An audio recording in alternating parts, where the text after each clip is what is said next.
hay dos áreas también importantes de avance que tienen que ver con toda la parte inmunogénica de terapias inmunomoduladoras, que es lo que vamos a hablar hoy, y también el avance en todo lo que tiene que ver con la tecnología, pero aplicada a la célula beta, aplicada a lo que tiene que ver con el reemplazo génico, ¿no? Entonces me parece interesante ver esta otra arista, ¿no? Lo que nosotros ya sabemos y cada vez con mucha más énfasis, que la diabetes tipo 1 comienza mucho antes que los síntomas. Sabemos que hay una etapa cero de riesgo genético. Sabemos hoy que hay una etapa 1 y 2 o un estadio 1 y 2 con autoinmunidad, con anticuerpos positivos, autoanticuerpos positivos, pero con normoglucemia, que viene un momento de disfunción metabólica comandada por la disglucemia, que acá podemos discutir cómo la vamos a evaluar, cómo la vamos a encuadrar bien a esta disglucemia en una etapa preclínica en diabetes tipo 1 y la etapa clínica, que era la que conocíamos nosotros clásicamente del debut clínico con los síntomas, que en su versión clásica debuta con una cetoacidosis, con una internación, con todo lo que significan las complicaciones con relación a la cetoacidosis y el impacto psicoemocional y familiar para la persona que debuta y toda su familia. Lo cierto es que hoy sabemos que los autoanticuerpos están presentes desde ese riesgo genético y autoinmune, que además la función beta celular se pierde progresivamente, no es algo tan abrupto como pensábamos en un inicio, me acuerdo de haber repetido hasta el cansancio que la diabetes empezaba en el momento del debut y que el debut era clínico porque el páncreas funcionaba perfecto hasta el momento que fallaba más del 60% de la población de célula beta y ahí empezaba la enfermedad, así como tipo abracadabra, ¿no? Empezó. Y hoy sabemos que en realidad no es tan así y que los estudios nos empiezan a mostrar un panorama completamente diferente a lo que pensábamos. Este modelo de estadificación ya consensuado, que sale de guías internacionales, que me parece que es importante que empecemos a hablar este nuevo lenguaje clínico, pasa, como dijimos, por estas dos etapas preclínicas, una etapa comandada puramente por un lenguaje de autoanticuerpos, de autoinmunidad, sabiendo que de los 4 del panel, con más de dos o más, ya tenemos una enfermedad, diagnosticada, ya tenemos diabetes, con un riesgo de más del 44% de progreso a etapa 3 en 5 años, no menor, o sea que quiere decir que la mitad de los pacientes en estadio 1 o en etapa 1 van a progresar clínicamente. En la etapa 2 tenemos ya la aparición de la disglucemia, fíjense, una progresión prácticamente del 80% a los 5 años, o sea, una progresión que va a estar comandada por la pérdida progresiva de esa reserva pancreática de insulina, y la etapa 3 es una etapa clínica que ya la conocemos y que requiere de una atención en un servicio de urgencia.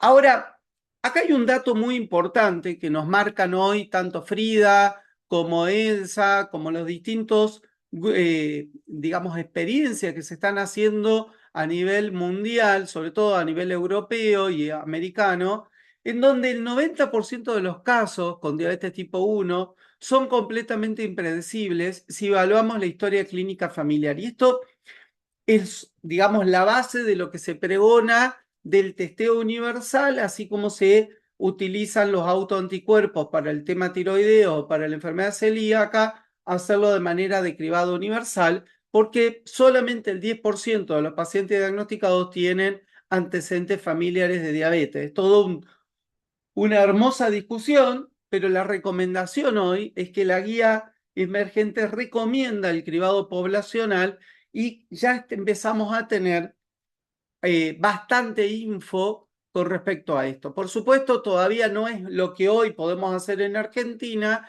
pero es importante que sepamos que esto se da a nivel mundial. Estos son los distintos programas de cribado, como Frida en Alemania, como ELSA en Reino Unido y Identify en Europa, que están mostrando datos globales muy interesantes en relación al cribado y a su seguimiento de estos niños en etapa preescolar y el seguimiento que tienen los niños a través del tiempo en su vida como adolescentes y la llegada a la adultez.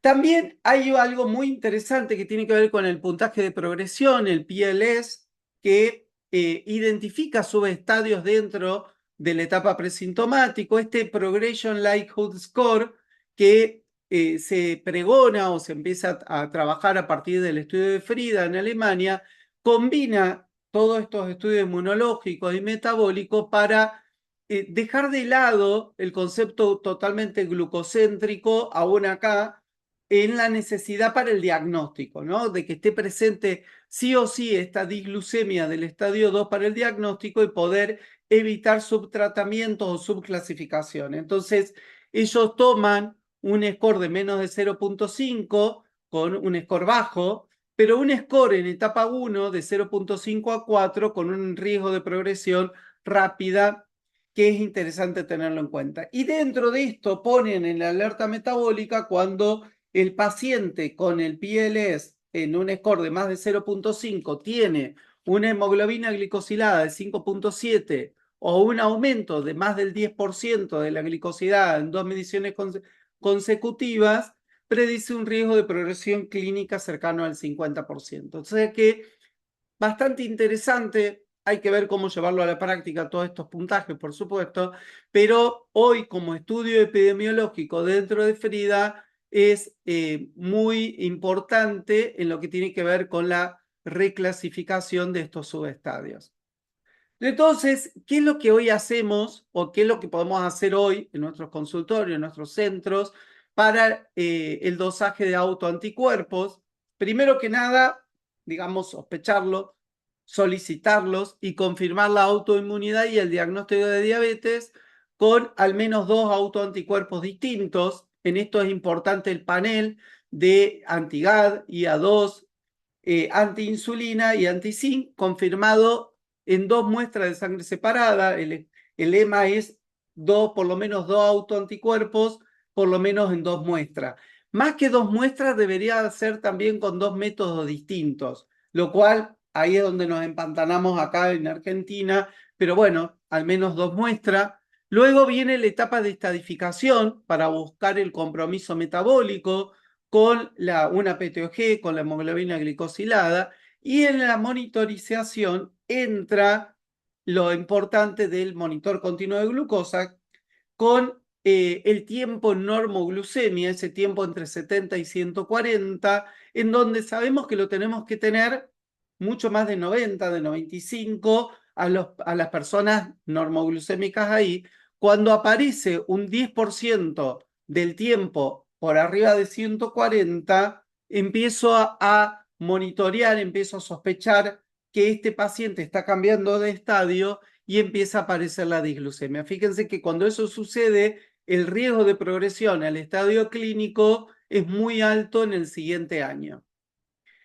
El péptido C es una gran guía para todo esto porque es un biomarcador que hoy tenemos que reflotar, tenemos que empezar a hacer un seguimiento con péptido C, sobre todo en pacientes que los tenemos entre estadio 1 y estadio 2, porque nos va a ir permitiendo ver la matriz funcional de este paciente, nos va a permitir encuadrar a la autoinmunidad en un fenómeno ya mucho más dinámico, de que lo vamos a ir haciendo el seguimiento anualmente, semestralmente. Nosotros ya sabemos que tenemos por un lado la autoinmunidad detectada, ya el paciente tiene diagnóstico de diabetes tipo 1, la persona tiene diagnóstico de diabetes tipo 1 en etapa presintomático, y lo que se viene además de las herramientas de monitoreo, como un monitor continuo de glucosa, es repensar qué está sucediendo con la masa celular beta. Y esa masa celular beta, a medida que empieza funcionalmente a mostrar carencia, nosotros sabemos que las etapas empiezan a quemar y que necesitamos para diferenciar muy bien lo que se viene.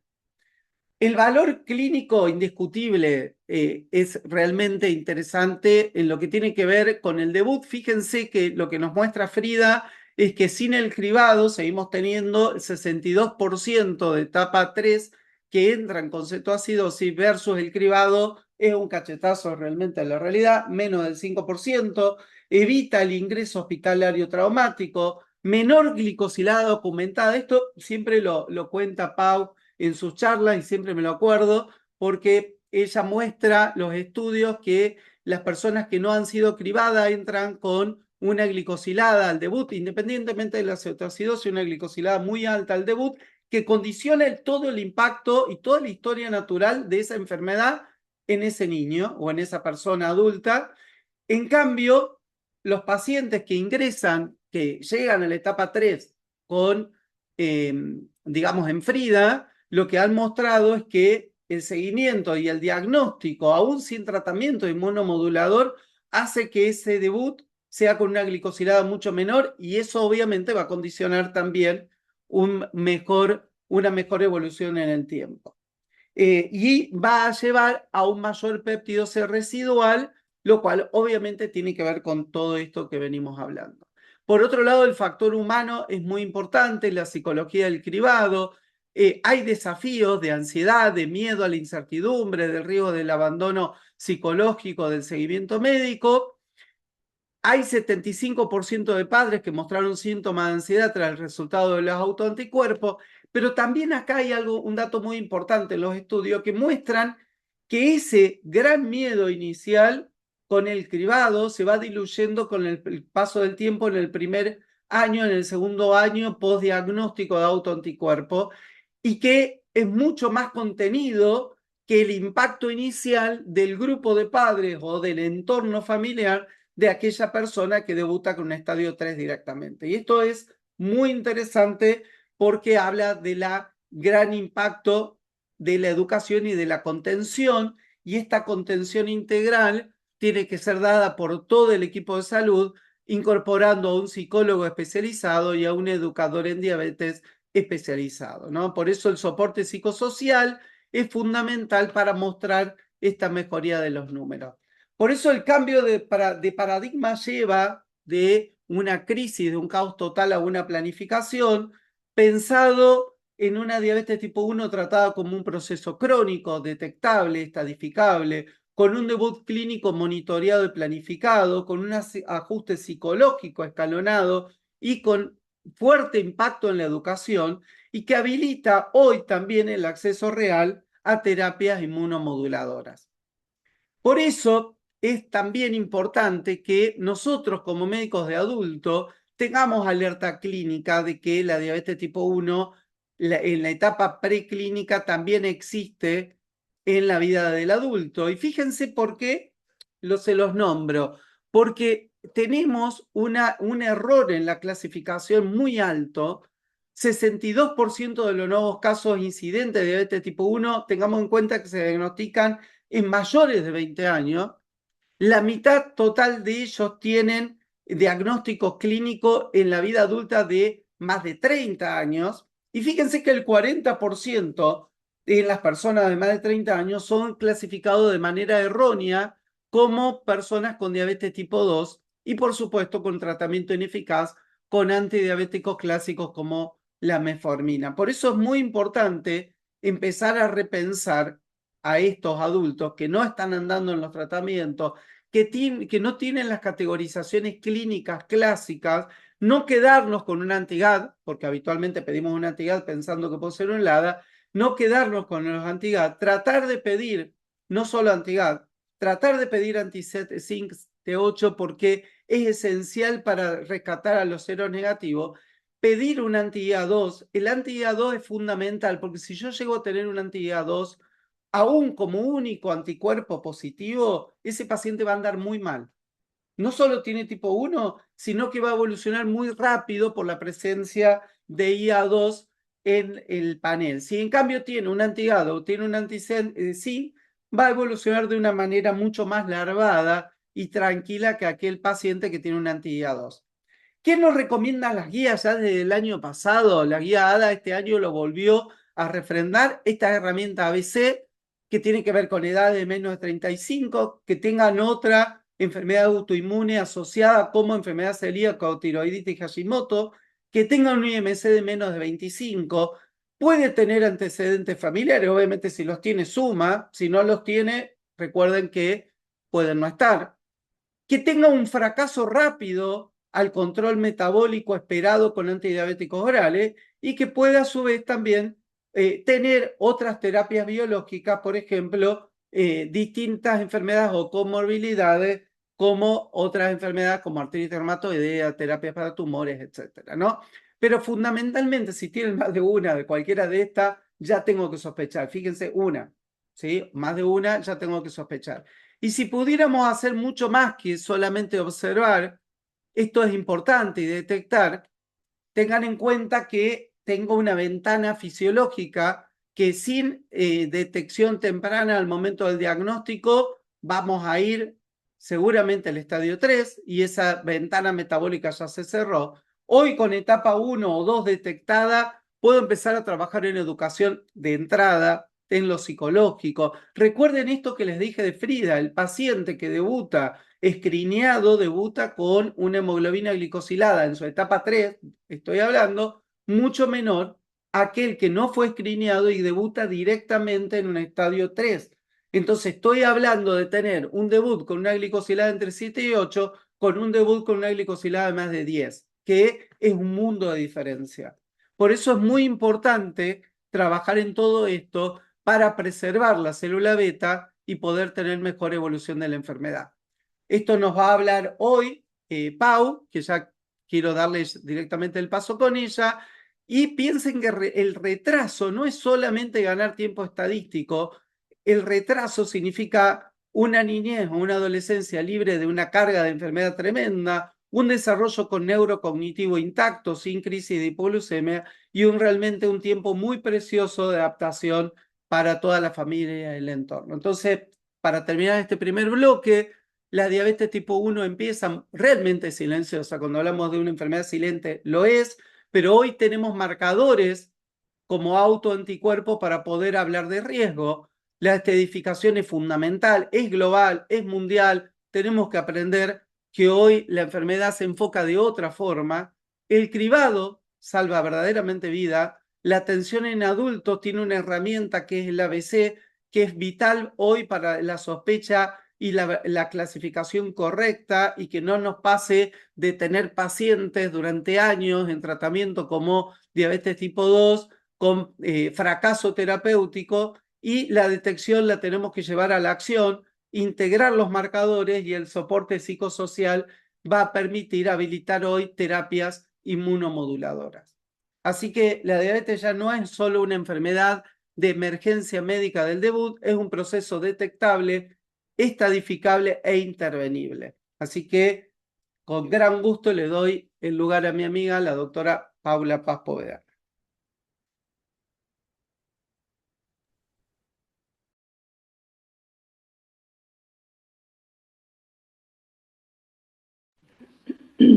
Ahí está. Estás muteada, Pau. No sé, Ale, o si Ahí alguien estoy. del encuentro tiene alguna duda o quiere hacer una pregunta, o podemos pasar libremente a la segunda disertación y dejamos las preguntas hacia el final.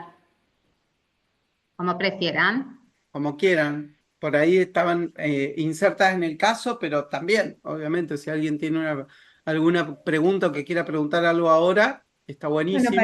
para romper el hielo y ver que el resto participe, me parece que algo muy interesante que planteaste al principio, Ale, excelente tu presentación como siempre, obviamente, pero está bueno esto que planteaste, ¿no? Veníamos con la idea de hacer screening en familiares, ¿no? Porque bueno, por ahí lo accesible es hacer screening en familiares, porque vas ahí a lo inmediato y buscando por ahí esa posibilidad. Pero es verdad, el 90% digamos, de los pacientes diagnosticados no tiene un antecedente familiar de diabetes. Entonces, el screening poblacional es a donde se apunta, ¿no? En todo esto. Entonces, me Sí, parece totalmente. como interesante, digamos, saber que a largo plazo es a donde se apunta es a eso, ¿no? Sí, sí, la evolución va hacia ahí. las terapias inmunomoduladoras, como, a ver, nos pasó lo mismo en diabetes tipo 2 con los agonistas GLP-1 o con los ISGLT2, cuando la introducción de una herramienta nos cambió el paradigma de cómo vemos la enfermedad y cómo hoy estratificamos pacientes. Y acá nos está pasando básicamente lo mismo, pero en adultos me parece que la guía ABC es muy práctica, muy simple de aplicar, nos permite entrar en la sospecha, porque una cosa es el gran mundo en Europa que vienen con el cribado poblacional de Frida, ponele. Pero nosotros ya tenemos el adulto que nunca fue cribado. Entonces tenemos que nosotros salir a cribar al paciente. Tal cual. Sí, sí, sí, tal cual. Yo creo que sí, que ese debe ser también, digamos, un cambio de consigna, de decir, bueno, ahí está Diego Calas que quiere preguntar. Ahí estamos. ¿Cómo les va? Buenas noches a todos. ¿Me escuchan bien ahí? Sí, Diego, Sí, ¿cómo andás, ¿Escuchan? querido? adelante. ¿Qué hace, Ale? ¿Cómo estás? Yo quería hacer foco, bueno, nosotros vemos más que nada adultos y adultas, y tengo justamente en este momento dos casos de pacientes de hace poquito eh, que debutaron con hiperglucemias agudas sin cetoacidosis. Los dos son mayores de 35 años. Ninguno de los dos tiene antecedentes familiares y los dos tienen un solo anticuerpo. Pero lo curioso es que los dos se comportaron como si hubiesen entrado en una luna de miel.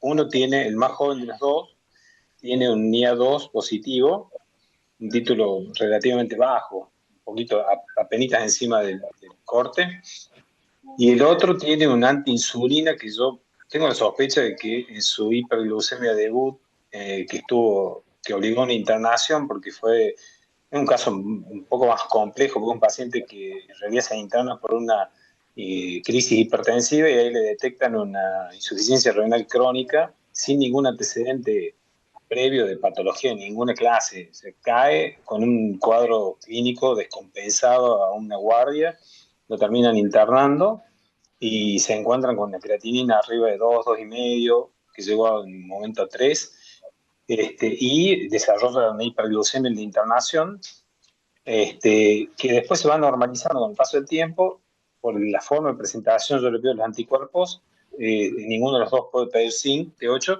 pero bueno, en la terna anticuerpos los dos tienen uno positivo y este chico, quizá, no sé si la experiencia de ustedes, si puede haber desarrollado ya algún anticuerpo anti-insulina por el uso de insulina, fue muy cortito durante la internación sola, pero también tiene un título bajo de anti-insulina.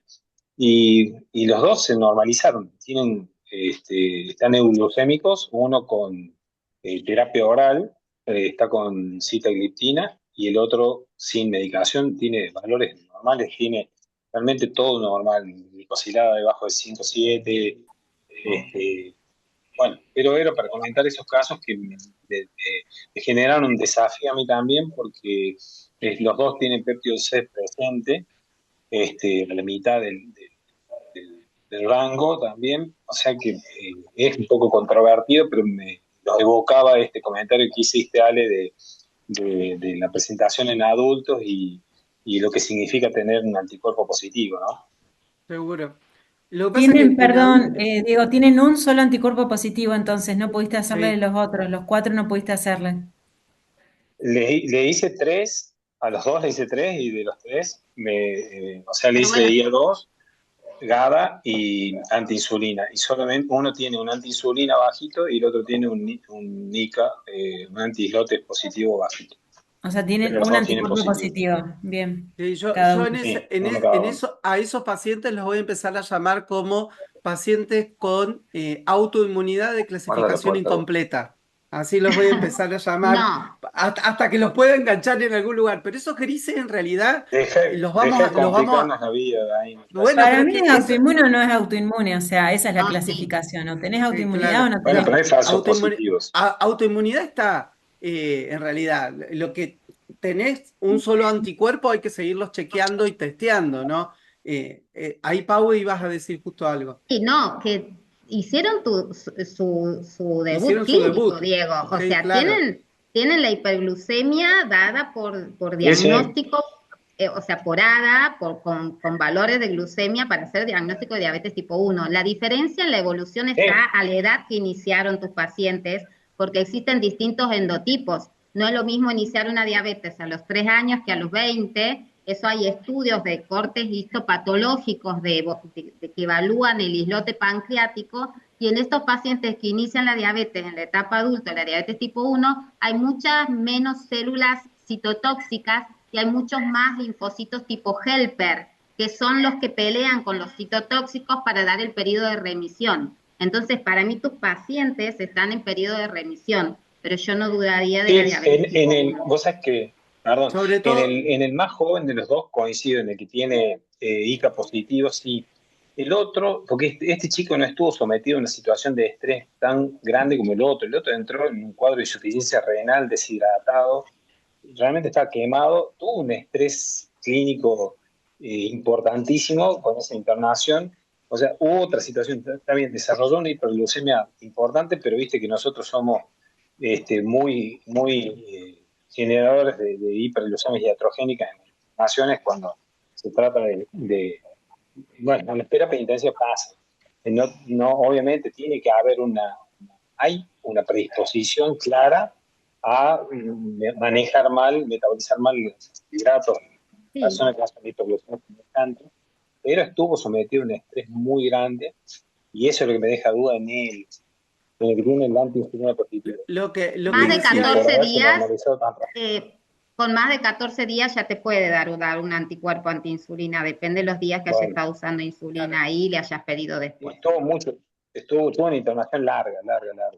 Estuvo como un mes metido a mí bueno, ahí, creo que sí, ahí de repente uno puede pensar si esto fue una hiperglucemia de estrés en ese paciente o no, como vos decías, y después reclasificarlo. Ahora, en el paciente que tiene el IA2, ese me preocupa un poco más, porque, digamos, es un paciente, como decía Pau, hoy tenemos que volverlo a ver como si fuera una verdadera enfermedad autoinmune, como vemos las etapas clínicas de una artritis reumatoidea, de un lupus. O sea, tenemos que llevar ese conocimiento a lo que es diabetes tipo 1, porque vamos a tener ciclo de remisión, ciclo de reactividad, vamos a tener PUC. Entonces, es súper interesante todo esto, porque es también la base de lo que pensamos que puede funcionar como terapia inmoduladora. Pero ese paciente con IA2 lo vas a tener que recontra seguir de cerca, porque además hizo un debut, que es lo que decía Paula también. Sí, lo tengo incluso con sensores a ese, así que lo sigo Bueno, bastante de cerquita. si lo tenés con sensores, Paula habló de algo que es también algo que se nos viene ya, que es el tema de endotipificar de acuerdo a la variabilidad. Entonces, ese paciente, si uno va a ir el endotipo, va perdiendo péptido C y empieza a tener un patrón de alta variabilidad y empieza a bajar de a poco el tiempo en normoglucemia, digamos, ya como que tenés cerrado el paciente endotípico de alta variabilidad. Bien. Una cosita que quiero cambiar un poquito y dejarlo como pensamiento. Está aumentando el índice de obesidad, sobre todo voy a hablar en la edad pediátrica, y tenemos ahí como un gris muy grande de los pacientes en donde no se piensa en la diabetes tipo 1, en los pacientes con obesidad, y en la posibilidad de debutar en una cetoacidosis. Yo he tenido dos pacientes, uno últimamente que está actualmente internado, que es un paciente que fue estudiado 3 meses antes de este evento que tuvo, en donde simplemente se podía observar una hemoglobina glicosilada, como dijo antes Ale, con un aumento más del 10%, y inmediatamente el paciente hizo una descompensación por una influenza y entró en una cetoacidosis. Entonces tenemos también ahí un grupo de pacientes que vamos a tener que mirar y detenernos y pensar que la diabetes tipo 1 también está presente en el paciente con obesidad. El tema está en que vamos a tener que estadificar mucho más, vamos a tener que pensar un poco más y hacer más, sobre todo los pediatras que vemos niños con sobrepeso, en ver todos los factores de riesgo y también tratar de estadificarlos. Gracias, Ana. Paulita, Comparto. Así seguimos, ¿les parece? Dale, Sí. sí.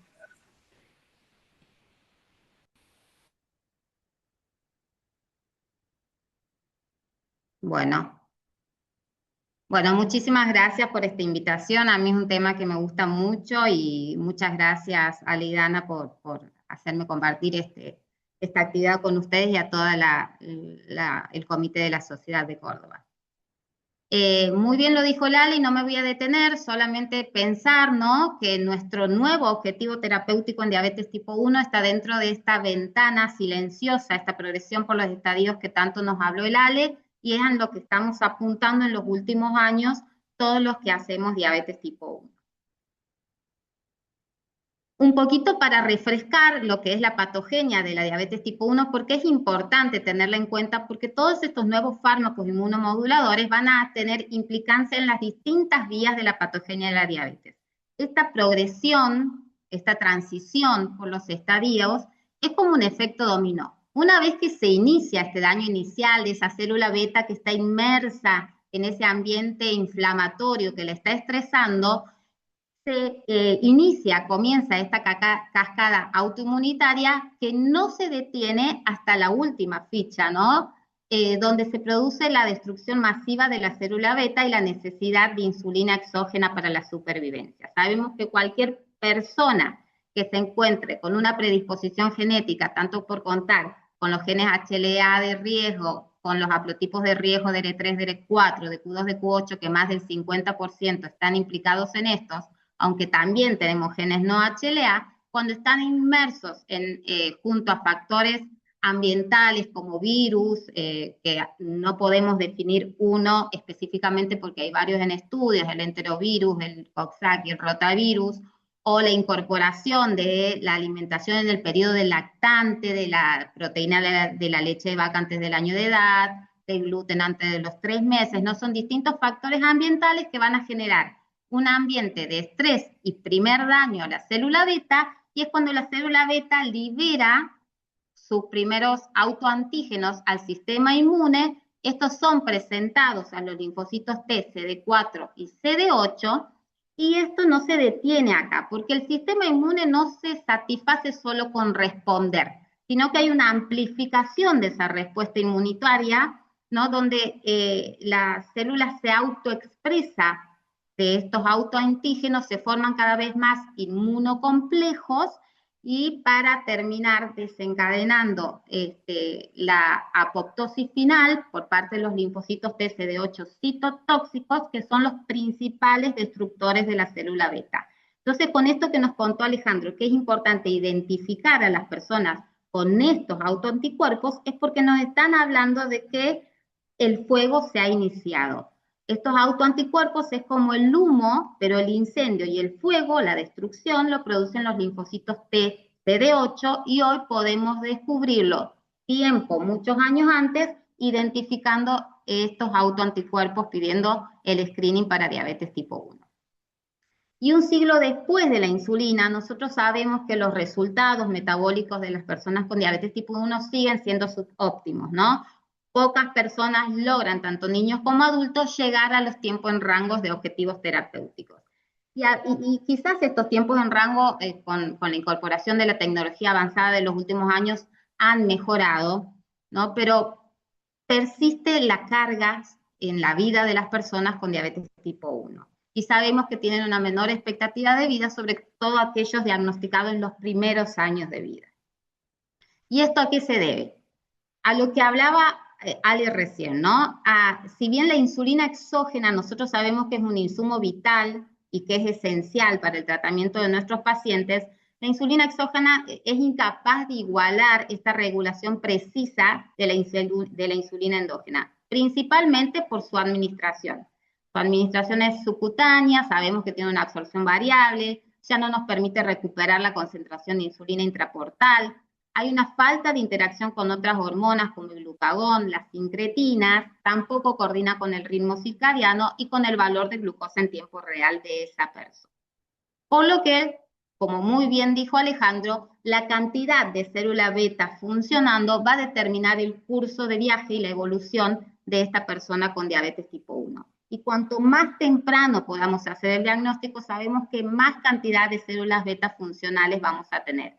Incluso, como bien dijo Alejandro, aquellos que ya están en etapa 3 clínica, que tienen mayor función de célula beta residual, como bien lo dijo, tienen hasta 1,5 puntos o 2 puntos por arriba de hemoglobina glicosilada, y los estudios que vieron y los siguieron durante 15 años más, seguían manteniendo esta diferencia de hemoglobina glicosilada en aquellos pacientes que se había diagnosticado precozmente la diabetes y sin una cetoacidosis por estar inmersos en un programa de screening. Por lo cual, este cambio de paradigma, que nos encanta decir ahora, nos va a permitir hoy poner ojo para el tratamiento de la diabetes, no solamente en lo que veníamos tratando hasta ahora, que es solamente tratar el déficit de insulina, sino también pensar en la destrucción, en la causa de la diabetes tipo 1. Tenemos que apuntar a la destrucción autoinmune y, como nos comentaba Alejandro, reflotar esto del péptido C, porque sabemos que es la medida estándar que nos va a medir la cantidad de función endógena de insulina producida por las células beta. Y este cambio de visión que tuvimos todos le dio pie a los estándares de diabetes de la Asociación Americana de Diabetes a partir del año 2024, en su capítulo sobre prevención y demora de la diabetes, eliminar la palabra tipo 2, porque ahora ya podemos incorporar también en hablar de prevenir y retrasar el inicio de la diabetes tipo 1, ¿no? Y acá por primera vez podemos hablar de esto y la diabetes tipo 1 vuelve a estar en el escenario de la prevención. Y así podemos hablar de que hay distintos tipos de prevención. Podríamos hablar de una prevención primaria, que acá sería detener la autoinmunidad, ¿no? Ir a actuar sobre esos factores desencadenantes que me van a causar ese estrés inicial de la célula beta, ¿no? Algo difícil, porque esto sabemos, hablamos cuáles eran esos factores ambientales, todos suceden en las primeras etapas de la vida. Hay muchos ensayos, por supuesto, en juego, algunos permanecen todavía, que son aquellos programas de screening que los estudian a los pacientes con HLA de riesgo. Después la prevención secundaria, que va a ser ya cuando esta autoinmunidad ya se inició, pero que va a apuntar a preservar la mayor cantidad de célula beta. Y esto es cuando todavía esta progresión de la célula beta de la destrucción no avanzó y todavía no se inició el periodo clínico. Y la prevención terciaria, que ya vamos a hablar cuando una vez que se inicia la diabetes clínica, vamos a ver cómo podríamos postergar este periodo de remisión el mayor tiempo posible o reemplazar esa célula beta destruida. Entonces podemos hoy hablar que tenemos distintos objetivos terapéuticos actuales. Lo que veníamos haciendo hasta ahora, la administración de insulina exógena, tenemos análogos de insulina, sistemas automatizados de insulina, opciones terapéuticas también actuales que son las terapias modificadoras de enfermedad, que son inmunoterapias específicas para antígenos y que van a actuar en distintas vías implicadas en la patogénesis de la diabetes tipo 1. Algunos en los linfocitos T, otros en los B, en las citocinas, en las células beta. Y, espérenme que me corro de acá, terapias que buscan aumentar la producción y la secreción de insulina endógena, como los trasplantes de células, la protección o la expansión de células beta endógenas persistentes. Entonces, metiéndonos ya apuntando a las terapias modificadoras de enfermedad, que es lo que venimos hoy a hablar más, que es la prevención secundaria, ¿qué son? Son aquellas terapias que cambian el curso de la diabetes tipo 1. ¿Cómo? Frenando el sistema inmune que ataca la célula beta sana, preservando o restaurando la capacidad de las mismas para producir insulina endógena, que es lo que más buscamos. Entonces acá aparecen un mundo de fármacos nuevos, que como dijimos recién van a actuar en distintos puntos de las vías implicadas en la patogenia de la diabetes tipo 1. Por ejemplo, tenemos los ya estudiados como la insulina oral o las vacunas con Gadalum, que van a ir a actuar sobre el antígeno específico. Esto es de la insulina oral por cápsulas o gotas nasales, fue como un intento de actuar en el GALT, en el sistema inmune del tejido intestinal, tratando, porque acá en el sistema inmune del tejido intestinal hay mucho linfocito T helper que puede tomar a la insulina como una molécula que sea aceptada y tolerada desde el sistema inmunointestinal, y estos linfocitos T helper migrar hacia el tejido pancreático y no producir la destrucción de la insulina. Pero son muchos estudios que han fallado y algunos siguen en curso. Bien, otros fármacos que pueden actuar directamente en los linfocitos T CD8 efectores, como teplizumab, alefacep, metildopa, la globulina antitimocito, abatacept. Otros que actúan a nivel de los linfocitos T reguladores, como las interleuquinas 2.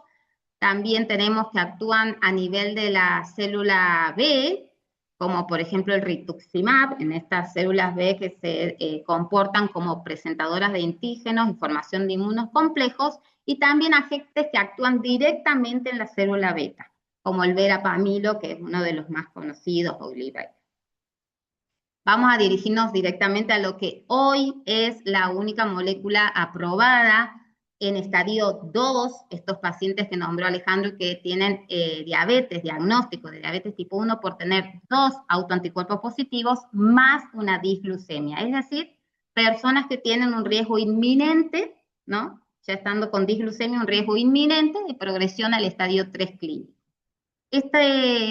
Teplizumab es un anticuerpo monoclonal humanizado anti-CD3 que se aprobó por primera vez para retrasar el inicio clínico de la diabetes tipo 1 en mayores de 8 años por la FDA en el 2022, luego tuvo una aprobación por el Reino Unido en el 2025, por la EMA en enero de este año, y era a partir de los 8 años.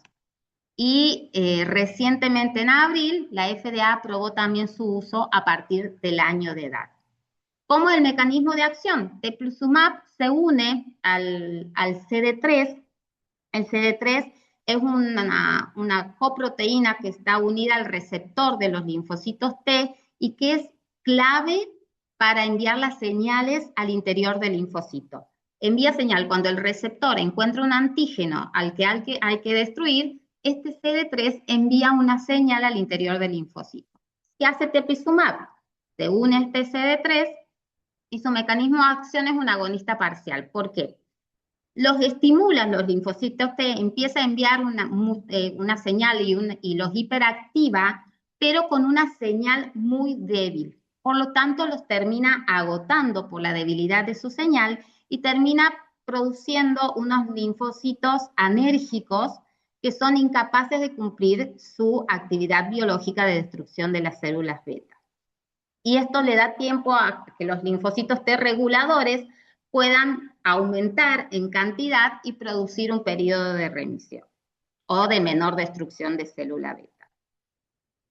Cuando se produce, ¿no?, este cambio y este linfocito agotado y anérgico, aparecen en su superficie estos marcadores, KLRG y TIGIT, que son marcadores que nos están diciendo que estos linfocitos han llegado a su última posibilidad de acción y que son incapaces de actuar, incapaces de secretar interferón gamma, factor de necrosis tumoral alfa, que son 2 citoquinas que actúan muy agresivamente en la destrucción de la célula beta. Y esto nos va a marcar también que son linfocitos que han cambiado su respuesta. Lo que se produjo acá es una modulación de las respuestas de los linfocitos T. Y esto actúa sobre todo en los linfocitos T CD8 de memoria. Y lo que está también importante en el mecanismo de acción del teplizumab es que esta acción la producen sobre los linfocitos TCD8 de manera selectiva en aquellos que van a destruir la célula beta. Por eso el sistema inmune frente a otros gérmenes no se ve afectado, que es importante tenerlo en cuenta. Este es el primer estudio a partir del cual fue aprobado el teplizumab, que es el TN10, que incorporaron pacientes de TrialNet, ¿no?, que es uno de los programas más viejos de screening, que lleva muchísimos años, y para aprobar el uso de teplizumab en estadio 2. Incorporaron 76 pacientes, le hicieron un único ciclo de 14 días endovenoso, 44 pacientes recibieron teplizumab, 32 pacientes recibieron placebo. Y el seguimiento fue hasta que 40 de ellos recibieran un diagnóstico de diabetes tipo 1 en estadio 3. Tuvo 2 periodos más de extensión por Cincy Delgado, que los vamos a comentar también. ¿Cuál fue el objetivo primario? Ver el tiempo de progresión a la diabetes tipo 1 en estadio 3 desde el momento de la aleatorización. Fue un estudio doble ciego, 1:1 placebo. ¿Y cómo fue el seguimiento? Le hicieron una curva de tolerancia oral a la glucosa a los 3 meses de iniciar el ciclo, a los 6 meses, y luego glucemia cada 3 meses. Estos fueron los resultados. En cuanto al grupo de teplizumab, el 43 personas, es decir, progresaron a estadio 3, 19 de esas 44 en un tiempo promedio de 48 meses. Y el grupo placebo, fíjense, el 72% había progresado a estadio 3. Acá permítanme decirles que era el grupo placebo, no recibió medicación y eran personas en estadio 2. 2 autoanticuerpos y disglucemia. Entonces acá quiero que observen, el 72% había progresado a estadio 3 en un tiempo promedio de 24 meses, 2 años. Quiero que vean acá la importancia de tener esos 2 autoanticuerpos positivos como identificadores del riesgo de progresión a estadio 3 que se vio en este estudio, ¿no? Ahí, como ustedes pueden ver, el riesgo de progresión por año fue de casi del 15% para teplizumab y 36% por el grupo placebo. Y si vemos en la mediana de tiempo de progresión, fue 2 veces más tiempo sin diabetes clínica en el grupo teplizumab, que en el grupo placebo. Ahí tenemos el porcentaje de progresión de teplizumab, casi el doble, ¿no?, que placebo. Y estas son las extensiones de estos estudios. Por 30 meses más, estos ya llevaban casi 8 años, ¿no?, en total, y fíjense que para el grupo que recibió teplizumab, un 50% seguían libres de enfermedad frente a un 22% del grupo placebo. O sea, este retraso clínico se pudo mantener en el tiempo. Son 3 años más sin diabetes clínica. Y la mayoría de estas personas que habían ingresado a este estudio eran menores de 18 años, ¿no? Más del 80%. Entonces, fíjense qué importante en estas personas que están en plena pubertad y adolescencia retrasar 3 años más el inicio clínico de la diabetes tipo 1. Y el otro estudio extensivo también, que casi ya una mediana de tiempo de 80 meses, vieron que esta diferencia persistía, ¿no? 36% del grupo teplizumab no progresaron a estadio 3 frente al 12,5% del grupo placebo no progresaron a estadio 3. Y el tiempo promedio de progresión, fíjense acá hasta abajo, fue de 4 años y 4 meses, o sea, estamos hablando de casi 5 años, casi media década, ¿no?, en el grupo teplizumab versus 2 años en el grupo placebo. O sea, estoy hablando de casi media década y si yo me pongo a pensar, con 14 días de una medicación compré casi media década de no progresar a una diabetes clínica con necesidad de insulina, ¿no? Media década de no tener miedo a la hipoglucemia nocturna, de no ponerme múltiples inyecciones de insulina en el día, y esto en esta población adolescente es realmente muy importante. Y otra observación que dieron, bueno, a ver, en estas personas que recibieron teplizumab, ¿quiénes respondieron mejor al teplizumab y quiénes no? Y ellos vieron que aquellos pacientes que tenían la interleuquina 7, es una interleuquina que participa en la proliferación de los linfocitos T. Y el CD128 es la molécula que capta esta interleuquina 7. Entonces, en aquellos pacientes que tenían una menor expresión de interleuquina 7 y CD127 por citrometría de flujo, vieron que tenían una mayor respuesta a la medicación. Tenían 58, los que tenían menos expresión, 58 meses más de demora en progresar al estadio clínico que aquellos que tenían una alta expresión de estas moléculas. Y esto quizás nos pueda servir en el momento que tengamos que definir un criterio de elegibilidad para ver quién va a recibir el fármaco y quién no.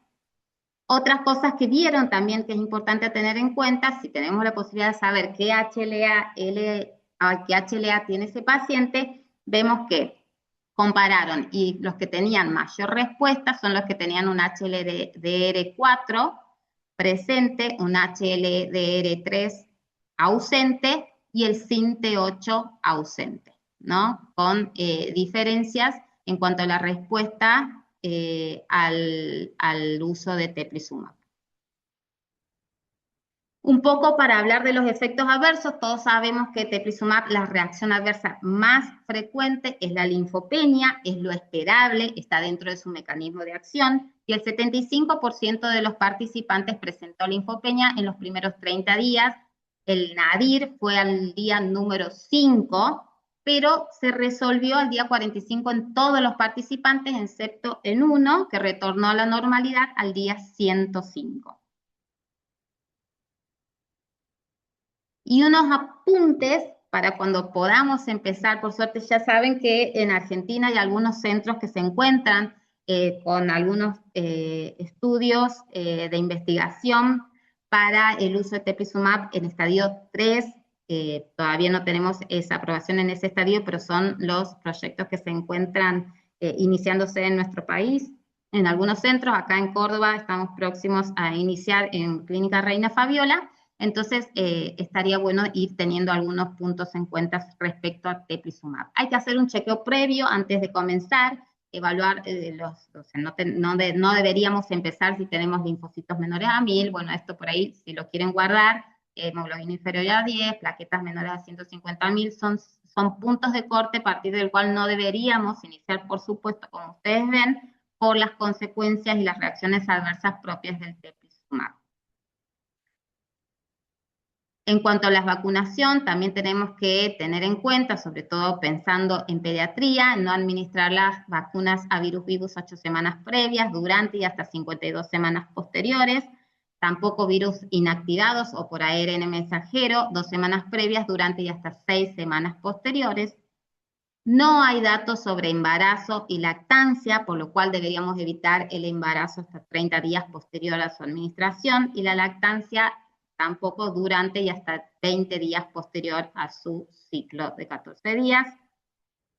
En cuanto a las reacciones adversas, por ahí otra reacción adversa temida es el síndrome de liberación de citoquinas. Se produce un 5% durante la infusión, puede aparecer hasta 28 días posterior. Infecciones graves en un 3%, la linfopenia, como dijimos, es lo más esperado, pero con una recuperación total, porque es una linfopenia transitoria, ¿no? Porque lo que produce es una migración de los linfocitos y cuando desaparece el ciclo regresan a circulación.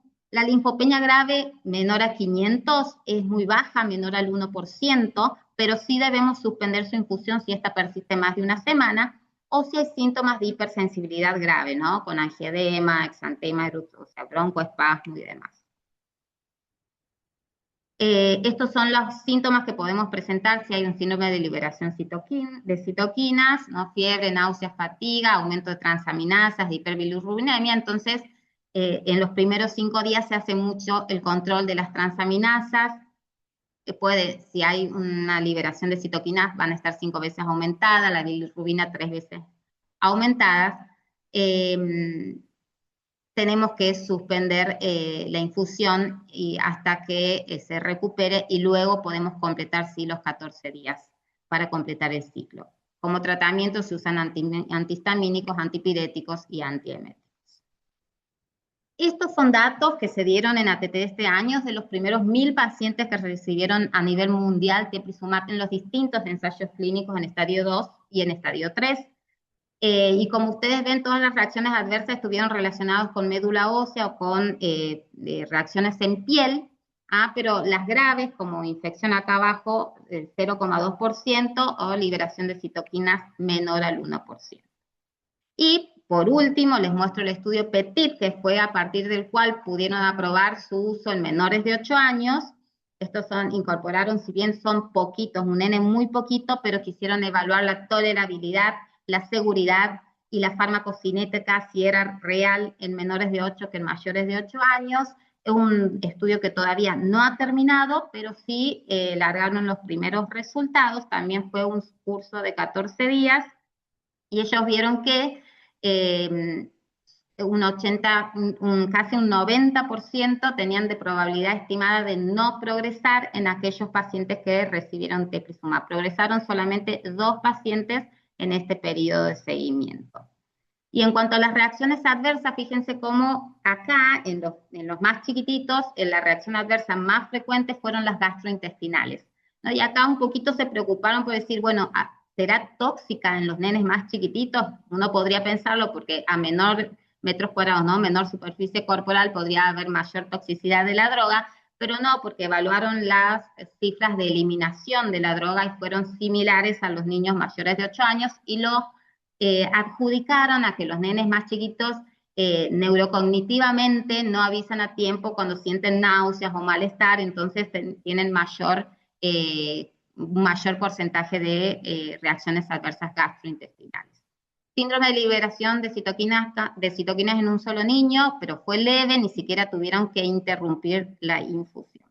Por lo cual las conclusiones que mostraron que era tolerable, que era manejable, que tenía una farmacología consistente, con también ocupando los receptores de CD3 y con caída transitoria de los linfocitos, y que tenía este retraso sostenido con una probabilidad estimada de casi el 90% de ausencia de progresión durante el primer año de seguimiento. Por lo cual, las implicancias para el futuro vamos a tener muchísimas. Sabemos que esta estabilización observada que vemos en el TN10 y en los dos periodos de extensión sostenida en el tiempo abre la puerta de muchas estrategias de tratamiento. No sabemos hasta ahora este único ciclo ha servido para retrasar, y hay personas que recibieron y que llevan ya 10 años sin progresar a estadio 3, o bien quizás se pueda repetir este ciclo o quizás hacer terapias combinadas. Pero creo que nos abre la puerta a muchísimas nuevas estrategias de tratamiento y con una visión totalmente distinta a la que veníamos teniendo para el tratamiento de la diabetes tipo 1. Entonces, creo que no sabemos si seremos capaces de convertir la diabetes tipo 1 en una condición que podamos prevenir. Bueno, prefiero pensarla no como una pregunta, sino como quizás una posibilidad de que sí podamos hacerlo. Bueno, muchísimas gracias. Dejo de compartir. Gracias, Paulita. Qué panorama, qué preguntas, qué, qué horizonte que nos queda en esto. Creo que los que hemos estado hace bastante trabajando en esto, pasar a todos los avances y a todas las propuestas y a todas las posibilidades es fascinante y bendecida la medicina que se encarga de esto. Bueno, la idea es pasar a la vida real. Recién el doctor Diego nos compartió un pequeño caso clínico que lo pudimos más o menos resolver. Después vamos a trabajar sobre algunas preguntas que están en el chat. Gracias, Paulita, muy, muy clara y sí hay que pensarlo y sí hay que pesquisarlo. Bueno, la idea es compartir un caso clínico, dos casos clínicos como para hacerlo comparativo, los casos clínicos pediátricos, como para poder determinar el cómo y el cuándo actuar. Ale, vamos a presentarlo. Lo que nos pareció interesante de compartir, como decía Dana, son un pack de casos muy cortitos, como para poder entender todo esto que nos explicó Pau, en qué momento se podría intentar una terapia, qué es lo que vemos a futuro.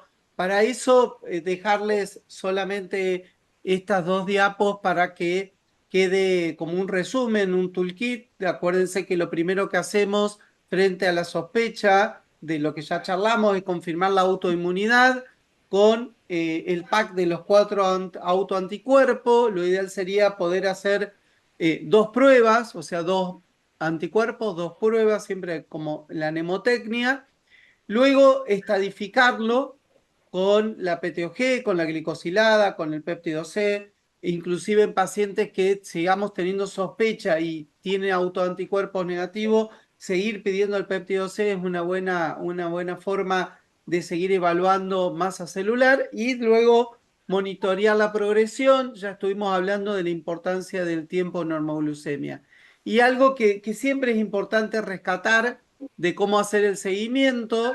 Esto las pediatras lo pueden hablar mucho mejor en lo que es niño y adolescente. Yo solamente nombro lo que es adulto, que es un poco más simple. Recuerden inclusive el impacto, ¿no? De más del 50% del diagnóstico se hacen en personas de más de 20 años, no nos olvidemos de eso.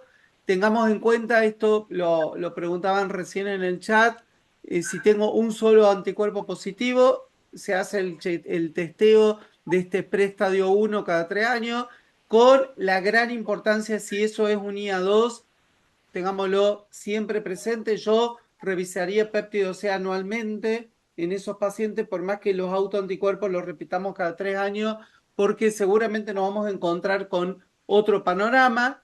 En etapa 1 se hace cada año y en etapa 2 se hace cada 6 meses, en tanto y en cuanto tengan ustedes un solo anticuerpo. Si ya tienen más de 2, acuérdense que ya tenemos el diagnóstico y vamos a la diapo anterior, ¿no? Eso para no olvidarnos. Y acá paso a tus casos clínicos, Dana, todo tuyo. Bueno, acá tratar de exponer un diagnóstico precoz versus un debut en cetoacidosis. El paciente número 1 es una nena de 9 años con una historia familiar de autoinmunidad, enfermedad celíaca e hipotiroidismo, la mamá.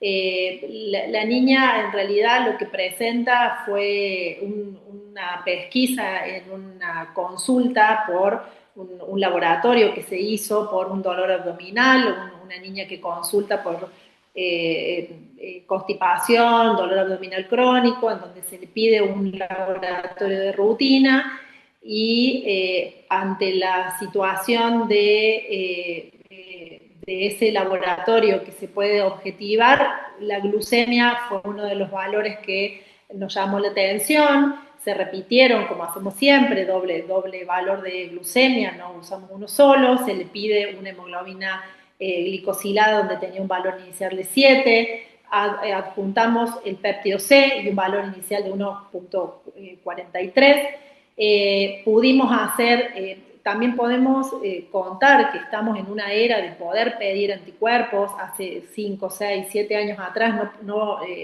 si bien las obras sociales o en la parte pública era muy difícil poder pedir los 4 autoanticuerpos.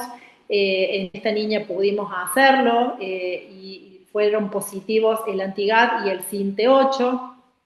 Se le hizo un seguimiento y una preparación familiar ante esta posibilidad a la familia de que pudiera estar la paciente ante un estadio 2 de esta nueva estadificación. Se le manejó a la niña con automonitoreo, pudimos llegar al automonitoreo, incluso convenciendo a las obras sociales de que se trataba de un seguimiento ante esta posibilidad, y la paciente no entró en cetoacidosis, fue progresivamente aumentando su disglucemia hasta que el punto actual está con insulina, pero con un péptido C mantenido, con una buena educación. Pudimos tener tiempo de hacer educación nutricional, pudimos contemplar la emocionalidad de la familia.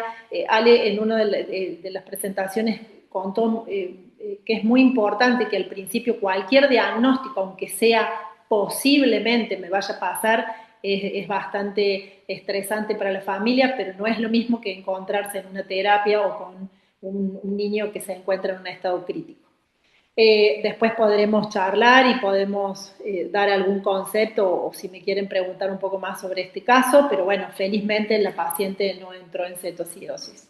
El segundo paciente, la característica es de un pacientito de 5 años con una historia familiar de una hermana con diabetes tipo 1, insulino tratada. El debut fue agudo, entró con su característica de cetoacidosis, descompensado con vómitos y deshidratación. En este niño además se involucró que el debut fue en verano y costó mucho llegar al diagnóstico porque estuvo dando vuelta pensando que era una cetoacidosis. Hubo pérdida de peso, cambio de comportamiento, realmente los síntomas muy floridos. En él no pudimos hacer previamente la evaluación de los autoanticuerpos, entonces lo consideramos en un estadio 3B. Sus glucemias al ingreso fue alta, de más de 700 miligramos por decilitro. Su glicosilada, como hablaban anteriormente, la diferencia que es encontrar un paciente en un diagnóstico precoz, la glicosilada muy alta de 16, un péptido C deplecionado, un estado metabólico realmente comprometido. Necesitó hospitalización, necesitó tratamiento urgente, tuvo más o menos 7 días con hospitalización en terapia. Con él también pudimos llegar al debut, que eso para nosotros en la monitorización desde el comienzo también es importante, y posterior siguió con un tratamiento intensificado, basal bolo, con mucho comportamiento emocional alterado, tanto familiar como la del niño, y en él no pudimos llegar a la prevención. Detectar a tiempo cambia la evolución, cambia la forma en donde va a transitar esta condición cada uno de nuestros pacientes. La cereza de la situación fue que con el paciente que pudimos llegar antes y que pudimos hacer la pesquisa fue también porque lo pensamos, porque hicimos ese abordaje de la anamnesis familiar, donde pudimos hacer un seguimiento, donde contamos con un equipo de psicólogos y nutricionistas que pudo trabajar sobre ello, muy distinto con el paciente en cetoacidosis, cuando sabemos lo crítico que es tratar de entrar en la educación y de como que priorizar la nutrición y la parte emocional en un paciente que está en terapia. Así que estos dos pacientes son pacientes de la vida real, son pacientes nuestros, que los vemos, que lo estamos viendo cada vez más, sobre todo porque pensamos en esta historia de los hermanos que tienen diabetes tipo 1, estamos tratando de hacer las pesquisas, estamos tratando de ponerlos en posición también a ellos, donde me acuerdo que un montón de veces nos cuestionaba si decirle a un padre que tiene otro hijo que podría tener diabetes y decir, ¿qué ganamos si le decimos que puede tener diabetes? Lo van a estar mirando toda la vida con que en cambio ahora tenemos un montón de herramientas que van a hacer que tal vez ese niño pueda tener otro desenlace. Así que priorizo y embandero la prevención. Fíjate vos ahí, Dana, qué interesante en el caso que vos mostrás, esto que hablábamos, ¿no? Y que lo refrendaba también Paula, de que, a ver, no solo lo ominoso de la cetoacidosis como forma de debut, sino la diferencia de lo metabólico entre un estadio y otro. En una larga, en un estadio 2 con una glico inicial de 7 y un péptido C inicial aceptable, y el otro parece que le pasó la vida y un camión por encima, pobrecito, porque termina debutando con 16 sin péptido C, y sabemos que la evolución hubiera sido completamente diferente, que el impacto a los 10 años va también a ser completamente diferente, ¿no? Entonces, es re interesante, digamos, porque lo vemos, lo podemos palpar mucho más fehacientemente con esto que mostraste, ¿no?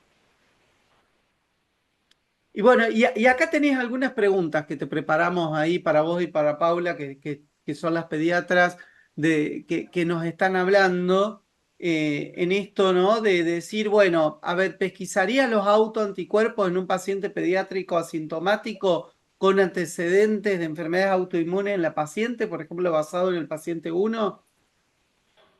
Sabemos y que, bueno, hemos contado con la estadística que está muy en la mesa, que la autoinmunidad es un factor como para pesquisarlo, aún no teniendo síntomas. El tema está, y la pregunta es esta, que también la elevo al panel de discusión, es cuánta posibilidad tenemos de hacer pesquisas en muchos de nuestros pacientes que solamente tienen sus antecedentes familiares. Hay que tal vez evaluar, pero mi respuesta es sí, yo los Ok, pesquisaría. bien. Y con relación a eso y al perfil del paciente uno.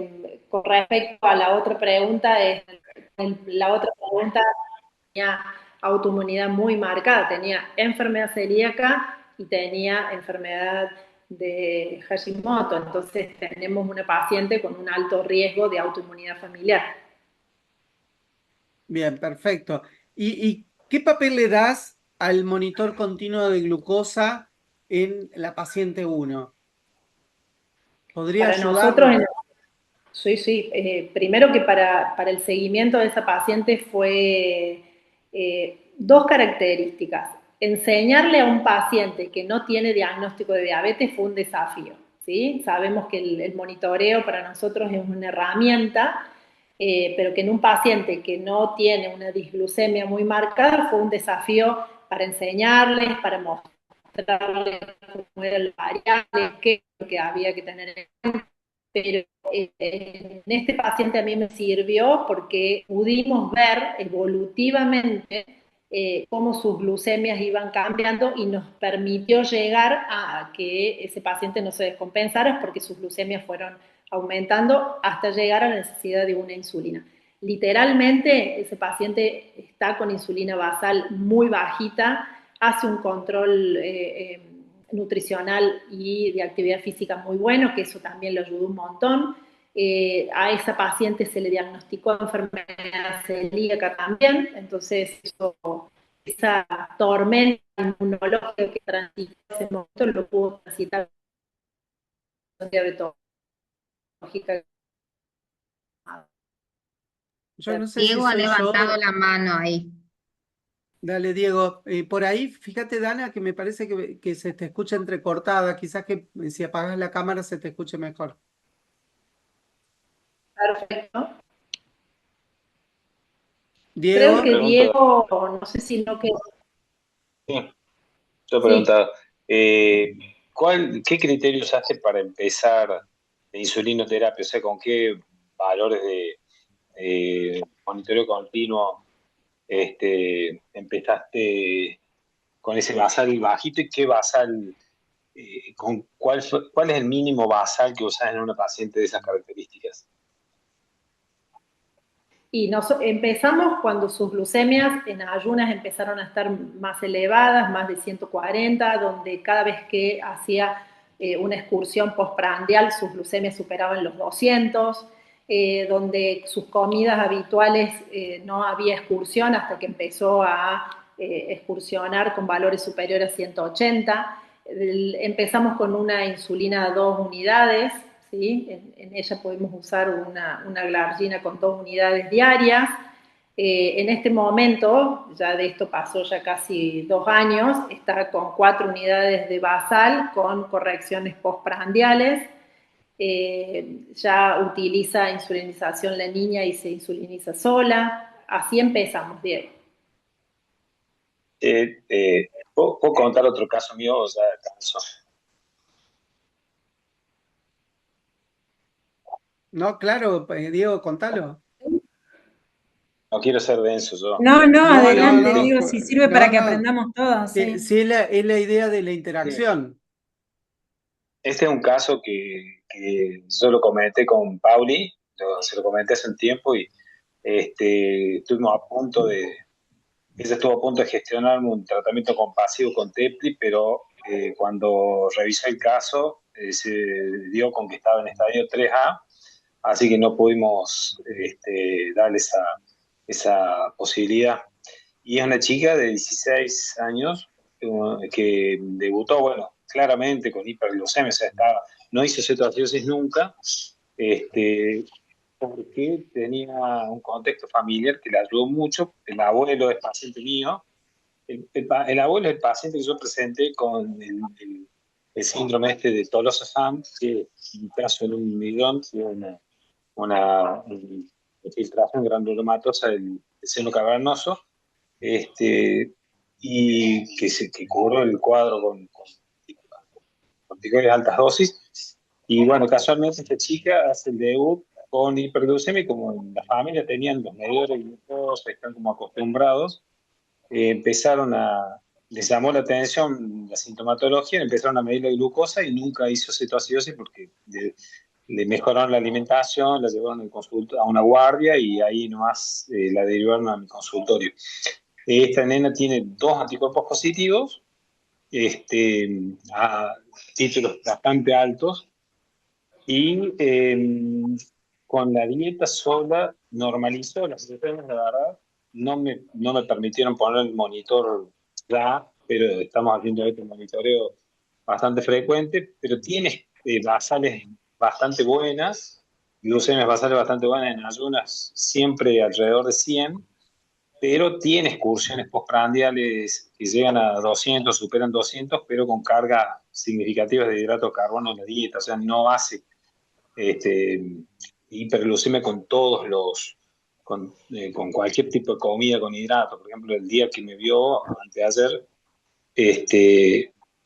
no, ayer fue, no, anteayer, eh, no, anteayer fue domingo, así que no, domingo no estoy atendiendo. Ayer me vio, tenía en el automonitoreo y en la glucemia en el consultorio un postprandial de 91 y había comido milanesa con ensalada, con él. O sea, que estaba bien. Y bueno, está también ahí el desafío, no le quiero hacer más larga, de qué hacer con la insulina, ¿no? Porque es muy variable el comportamiento de sus glucemias, no tiene un patrón como para decirte, empiezo con insulina preprandial sola o le pongo un basal mínimo teniendo glucemias en ayunas normales y postprandiales a veces altas, a veces no. Me fue un poco de tiempo. Mi sugerencia, Diego, es siempre una insulina basal al menos mínima, porque justamente a lo que apuntamos hoy es a preservar la mayor cantidad de células beta funcionante y sabemos que en esa dosis de insulina mínima basal lo vas a lograr. Así que eso siempre va a ser mi sugerencia. Y bueno, y Eso ahí lo va. aprendí ya de vos. Se fue con dos de Glardina 300, con 2 unidades día, y le hice un diario de comidas frente a los cuales sería conveniente que use FIAS, así que se fue con ese esquema. No le puse a todas las comidas FIAS, le dije determinados volúmenes de hidratos sí, pero no todos porque tenía miedo de que haga hipo, pero bueno, no, la verdad que es impredecible. No, y el automonitoreo, Diego, te va a ayudar un montón para poder ver esas excursiones y ver a cuánto llegas. También vas a observar que si no la insulinizas, va a empezar a cambiar su hemoglobina glicosilada y también lo seguiría con su péptido C, ¿no? Pero la insulinización, muchas veces los que hacemos diabetes tipo 1 la tenemos muy a la mano y no siempre hay que insulinizar tan rápido, pero en ese caso, como dice Pau, es re necesario una basal e ir manejando con la alimentación y viendo las excursiones qué hacer con las preprandiales.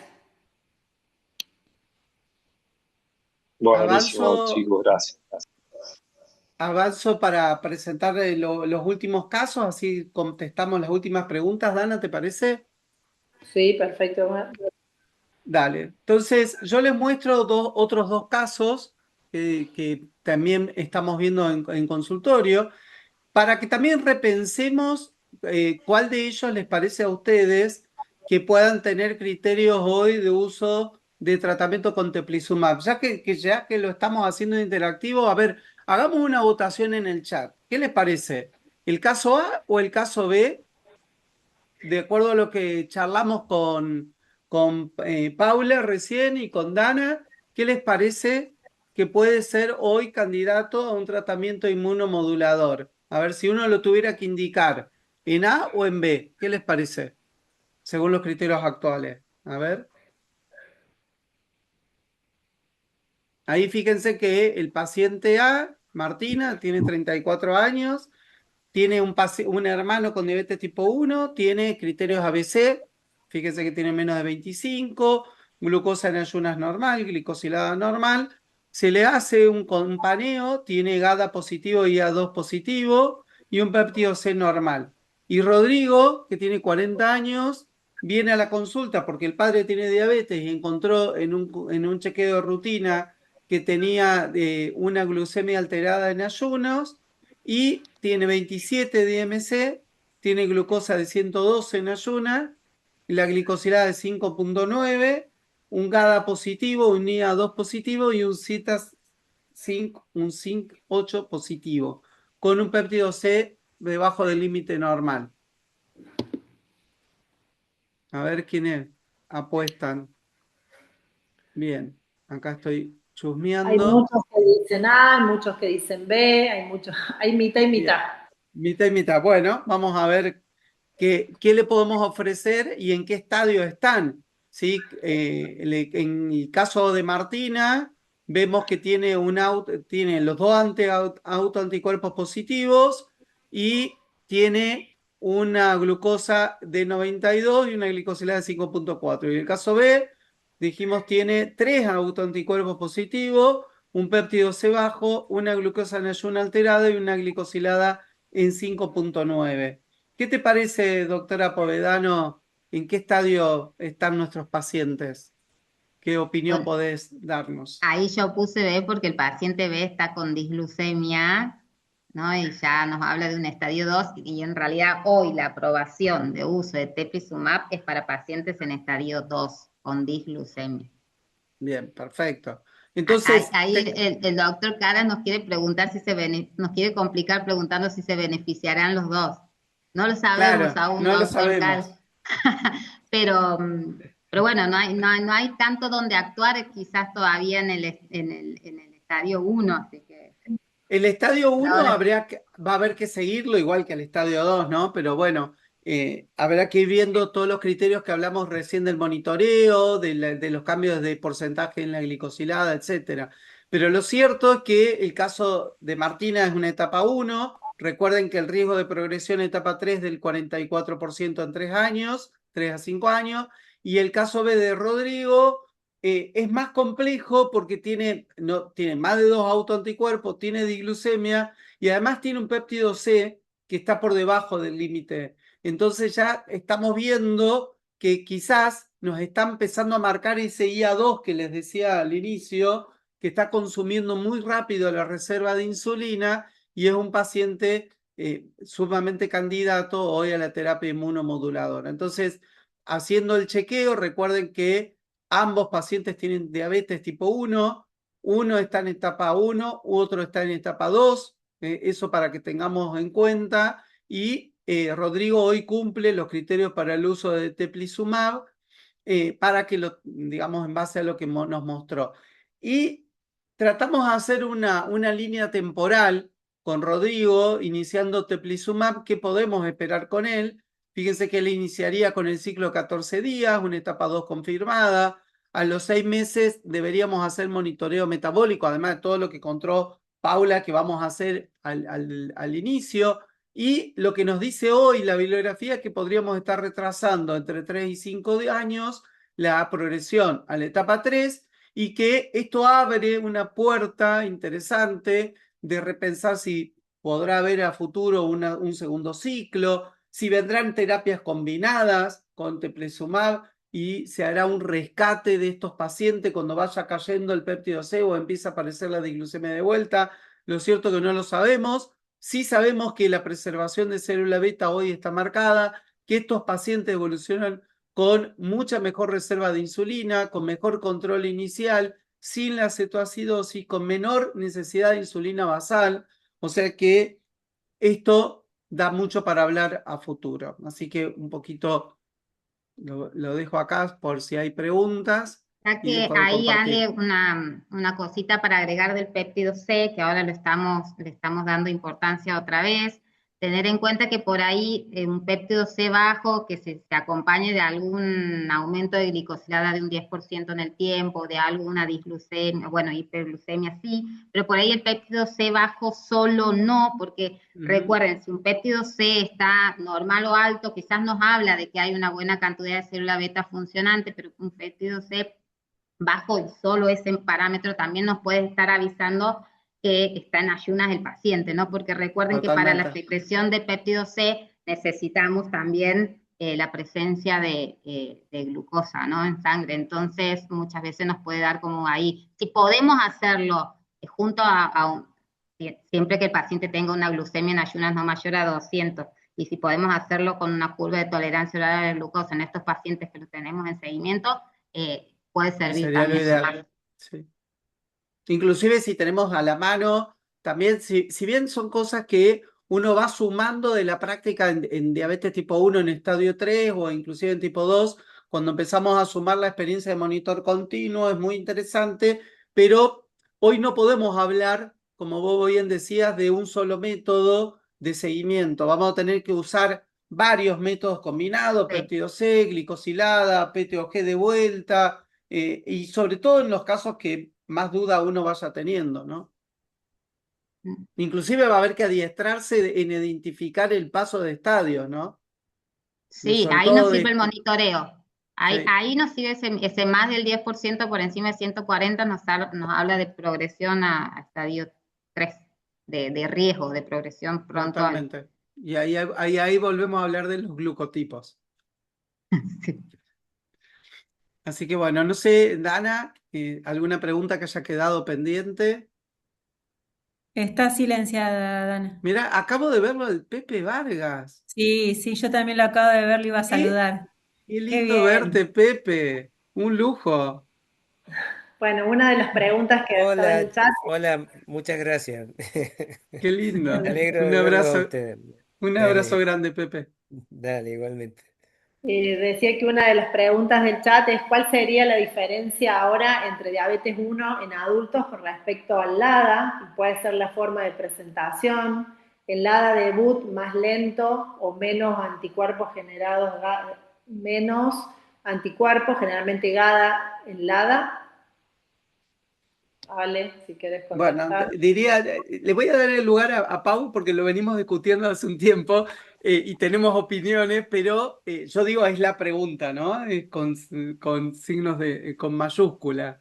Doctora, También lo mismo, es diabetes 1, autoinmune, claro, tal cual, tal con un cual. Totalmente de acuerdo. endotipo Sí, para menos mí agresivo. la autoinmunidad te lo define, la clasificación Sí, debería cambiar.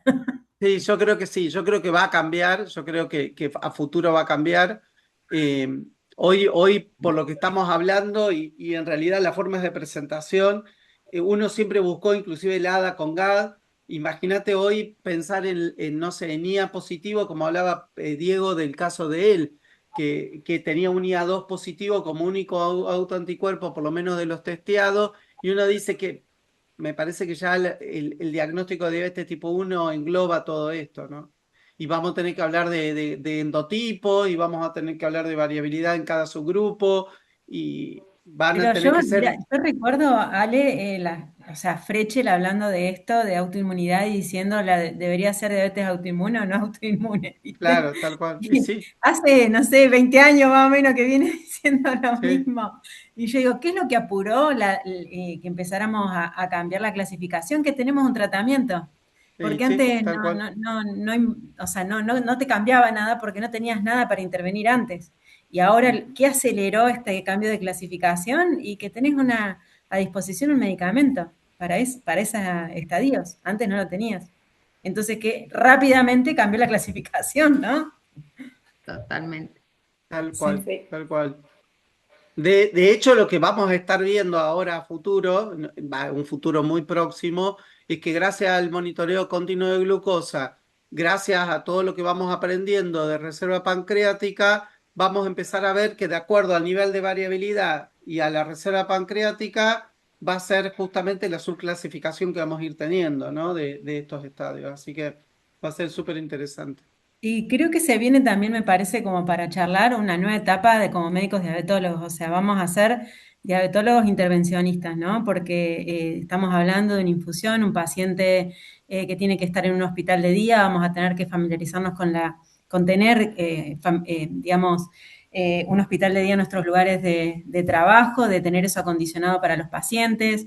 Viene una nueva etapa, ¿no? O sea, porque vos decís, es un paciente ya que se complejiza en un montón de aspectos el manejo. Y me parece que, bueno, que está bueno empezar a formarnos en eso. Y ni les digo lo que se viene en terapias de células madre, porque eso le falta 1 año, 2 años. A eso no le falta mucho. Se viene toda esa etapa como de médicos diabetólogos que se vuelven intervencionistas en un montón de aspectos, ¿no? Y va a ser algo que los cardiólogos no nos van a poder sacar. Es verdad. Así que vamos todavía para tener un recurso para seguir siendo diabetólogos puros nosotros. Sí, y bueno, y con toda esta cuestión de la inmunomodulación también vamos a tener que tener a los infectólogos al lado porque, bueno, hemos estudiado, digamos que el citomegalovirus, el Epstein-Barr son gatillos muchas veces de la aparición de diabetes tipo 1 y hay que empezar a estudiar si no está cursando una infección aguda, ¿no? A lo mejor por alguna de estos y si vamos a administrar estos fármacos vamos a tener que estudiar Epstein-Barr, citomegalovirus, tuberculosis, todas las infecciones por ahí prevalentes de nuestra población, donde no les vas a poder hacer estas infusiones. Y bueno, no falta mucho para empezar a administrar teplizumab, falta muy poco, muy poco. Tenemos. Acá en Córdoba nomás. Así que bueno, se viene una nueva etapa, así que bueno, es interesante, la verdad que poder ver todos estos cambios en el tratamiento de la diabetes es sumamente estimulante, ¿no? Y nuevas opciones de tratamiento para los pacientes con diabetes tipo 1, la verdad que increíble. Perfecto. Y hace 15 días se aprobó para estadio 3 el Para teplizumab. estadio 3, exacto. O sea que ya está para estadio 3, o sea, Por pacientes FDA. recién diagnosticados de diabetes, ¿no? Agreguemos Y esa en indicación. Argentina, ADMAT se espera para fines de este año, principios del año que viene, la aprobación. Exactamente, o sea, el año que viene ya vamos a tener teplizumab en Argentina, o sea que hay que empezar a prepararse para esto. Para todos, ¿no? Así es. Y en julio, agosto, a lo mejor empezamos a infundir en la reina Fabiola. Así que bueno. Una Muy mamá bien. chocha parece, Ana. Se te caen los babos. Bueno, no sé si alguien más quiere hacer alguna pregunta o damos por finalizado siendo estas horas de la noche, que todos querrán irse a comer. Ya estamos, sí, ¿Cuánto sí, ya debo? estamos repasados de hora. Gracias a todos con este frío y a esta hora conectados. Totalmente. Muchísimas gracias a todos por Gracias. sumarse.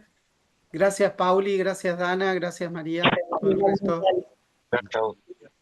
Gracias a Saludos a todos. todos. Chau, chau. Chau, Che, chau. muy lindo, muchas gracias. Gracias, Pepe. Gracias Un a todos. abrazo. Un Chau, abrazo. chau.